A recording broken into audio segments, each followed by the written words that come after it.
परमात्मा ने जो भक्ति करनी है तो भगत की तरह रहना पड़ेगा, बुराइयों से भी बचना होगा और एक बहुत ही साधु भाव में रहना पड़ेगा, किसी की आत्मा नहीं दुखावे। ठीक है, आपको धीरे धीरे सेट होने में टाइम लगेगा, जैसा भी जिसका व्यवसाय है अब वर्तमान में उसमें एक साधुता लाओ।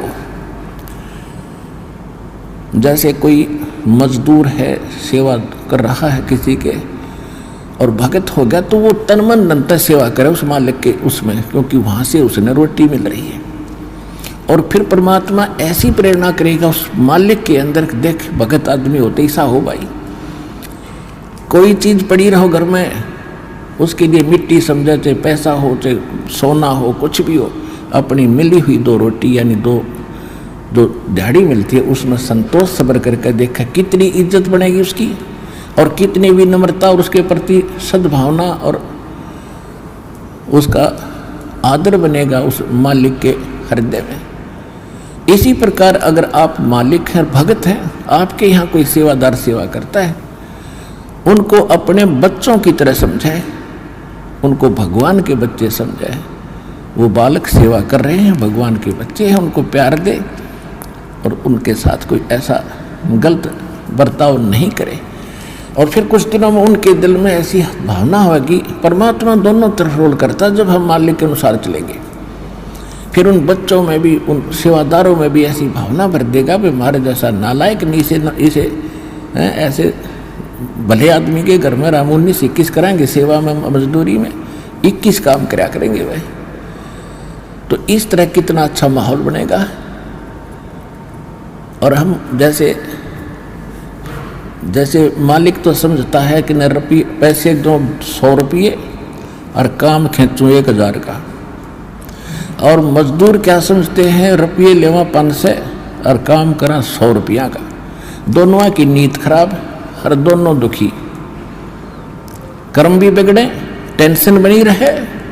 तो इस प्रकार हमने अपने इस अंतःकरण के अंदर एक साधु भाव लाना पड़ेगा और तब हम देखना आपका वातावरण कैसे बदलने लगेगा, कैसे बदलने लगेगा पूछो मत। तो तब हम यहाँ भी सुखी होंगे, आपको चिंता नहीं रहेगी कि वहाँ सेवादार सेवा कर रहे हैं वो अपने तन मन धन से सेवा करेंगे, भगवान से डर के वो भगवान से डरने वाले हो जाएंगे, फिर बातें खत्म हो जाएगी। अब तो आग लगी पड़ी है, रिश्वत ले ले, यूँ ले लूँ, फलान करूँ, जब करूँगा तेरा काम धर दे 500 रुपये, और उधर से 500 ले लिए, डॉक्टर के जाकर 1000 लग गए, वो 500 भी गए, 500 अपनी तनख्वाह में तो गए। अरे वो पाप कर्म जो कह दो धरे के धराए रहेंगे, फिर गधा बन के पूरे करेगा जिससे रिश्वत ली है।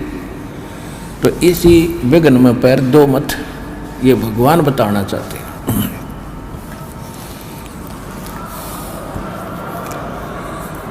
और जब आपको ये ज्ञान होगा ना, जहर दिखाई देगा आपको, और जब आप नेक नीति से चलोगे तो पूछो मत।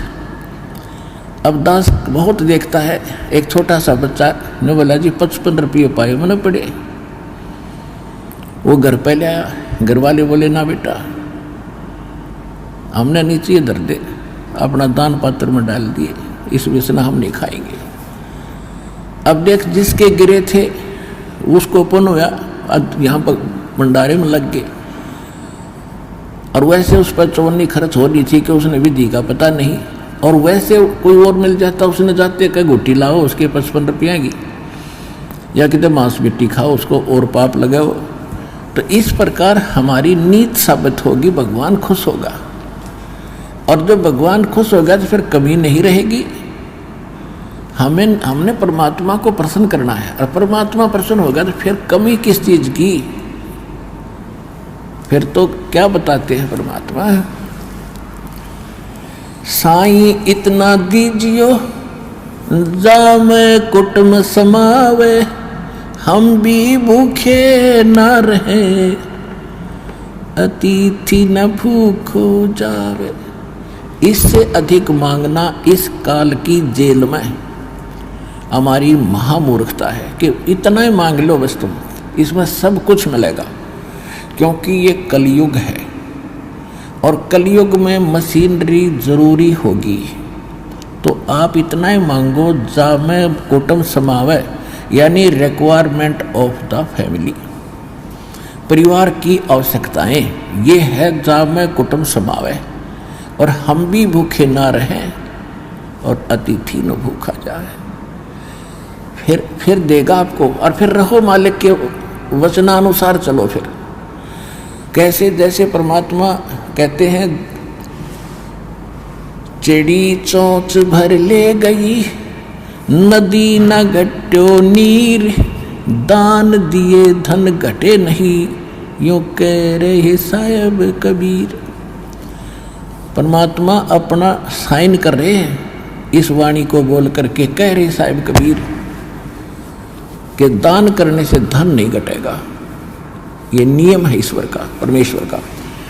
और दान सुपात्र को करे, गुरु बिन माला फेरते, गुरु बिन देते दान, गुरु बिन दोनों निष्फल हैं, चाहे पूछो वेद पुराण। देते को हर देत है, जहां तहां से आण, अण देवा मांगत फिरो, फिर साहिब सुने ना कान। अब परमात्मा ने एक भूमिका करके दिखाई हमारे को कि साईं इतना दीजियो जिसमें कुटुंब समावे। एक धानक, एक जुलाहा, सुबह से लेकर शाम तक एक बारीक बारीक तार इकट्ठे करके धागे और कपड़ा बुनता है। एक दिन में मुश्किल से भी 5 फुट 10 फुट बना पाता है, 5 फुट 4 फुट, और बहुत लंबा सैकड़ों फुट का तार वो थान बनाना पड़ता है, ताना बनाते थे। वो हफ्ते में पूरा होता। उसकी जो मेहनताना मालिक को मिलता है, उसमें से अपने परिवार के लिए जो आवश्यक सामग्री थी, खाद्य पदार्थ लाते, और शेष बच जाते उसको सत्संग और भंडारा में लगाया करते थे। इस प्रकार परमात्मा हमें उदाहरण देते हैं कि इस लोक में आप भगवान की भक्ति अवश्य करो, पूर्ण संत से प्राप्त करके, फिर परमात्मा एक्शन में आवेगा। और वैसे आप ये फार्मूले अपनाओगे तब सफल नहीं हो पाओगे, क्योंकि फिर आपके साथ काल रहेगा, ये मन है, और केवल वर्क डन मिलेगा आपको। यहाँ वर्क से भी अलग मिलेगा आपको, किस्मत से भी नारा देगा परमात्मा, क्योंकि हम परमात्मा से कुछ और मांग ही नहीं रहे, इतना ही मांगते कि हमारी भक्ति बनी रहे और हमें कोई